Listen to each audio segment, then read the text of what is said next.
Hey y'all. So today I'm doing a Whitney Houston movie review.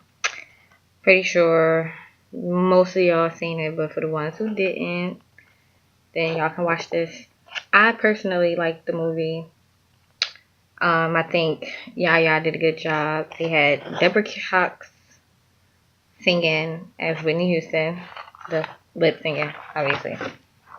And one thing I didn't like was Yaya is a terrible lip singer. But other than that, the movie was good. First of all, people sitting here talking about, oh, they didn't show this and they didn't show that. The movie wasn't about whatever y'all thought it was going to be about. The movie was about her and Bobby's relationship and the struggles that they went through in their relationship. That's why they didn't show when they broke up, her being with Ray J. They didn't show when she died. They didn't show her childhood because everybody knows she's from East Orange. She's not from Newark. She's from East Orange. Okay, so the movie started off, they at the awards, whatever, Bobby Brown performing, boom, every little step I take. Anyway, and then they went backstage and he asked her out, da da da.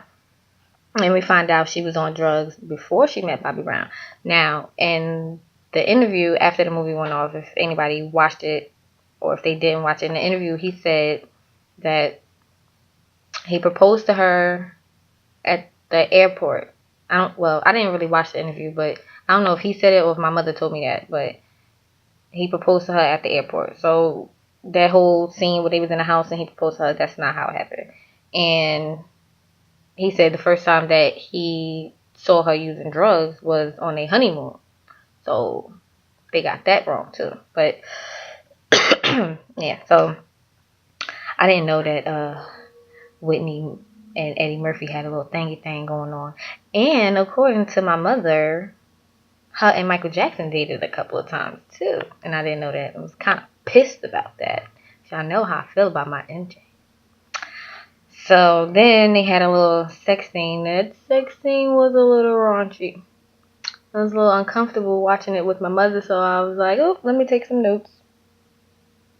Oh, is that nigga in between her? He about to eat the cooter? Oh.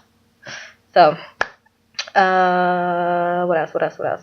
They had Wesley Jonathan playing Babyface, which I think he did a good job because he do look like Babyface. And, yeah. Then they showed Bobby at his baby mother house, and she was mad because Whitney had a little miscarriage and a little accident, and that nigga had to get back to his boo-boo. He was like, oh, it was good while I was here, but I gotta go. And she was soggy. And then they had more sex, and then so then he proposed to her, and her family was against it. Like, no, Bobby's not right for you. Da, da, da, da. Whatever. I hate that. And well, people, I peeped this too. People were saying that the lady who played her mother, which is the mother from Parenthood, the show back in the day, looked like an old Mary J. Blige, which she did. So then his other baby mother was pregnant, and Whitney was mad. Oh, and then that's when she had the miscarriage, and she was on them drugs. And then they had the wedding.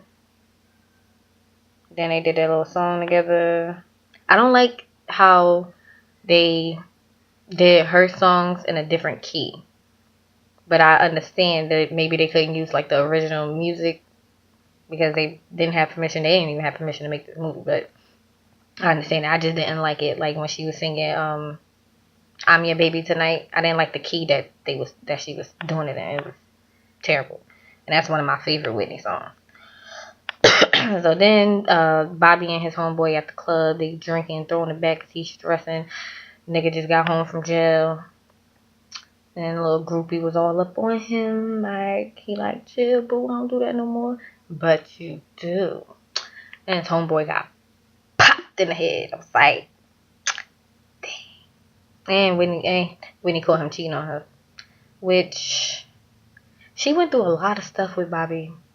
But at the same time, she kept taking him back. That's that toxic love. That's like that Ike and Tina. You love somebody and you accept the BS that they put you through. So you just keep going back and going back and going back. And most of us went through that once or twice in our lives. I know I've been through that situation where I had a rough relationship, but when you love somebody, you try to make it work and try to make it work, try to make it work. But eventually, once it get too toxic, it's just time to just let it go. So, uh, yeah. Then I forgot how the movie ended. I really don't care. But anyway, one thing I do want to say is everybody, when the Aaliyah movie came out, everybody was blaming Wendy Williams. First of all, Wendy Williams did not write the Aaliyah movie. Wendy Williams did not cast the Aaliyah movie. Wendy Williams didn't even come to be the producer of the movie until after the movie, all the people was casted in the movie. She was just the producer. She wasn't the writer. She wasn't the director. She was just the producer. So get off her meat. It's not Wendy's fault that the Aaliyah movie turned out bad. It's whoever wrote the movie because the script was terrible. The casting was terrible. Everybody know that. But this movie was good. They did good with the casting for the most part. The dude who played Bobby Brown ain't look like Bobby Brown. Bobby Brown is like, he black. I can't find nothing that's black around me right now besides my laptop, but he black. And then I didn't really watch Bobby Brown interview afterwards, so I don't know what he was talking about other than him saying that Whitney was using before they got together. But I mean, for what it was a good movie. I'm glad it was on TV because I wouldn't have paid to go to the movies to see it. But I don't pay for movies anyway, so that's what the internet is for.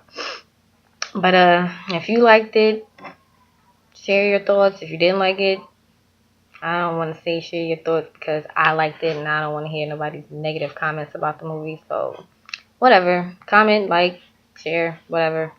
See y'all later.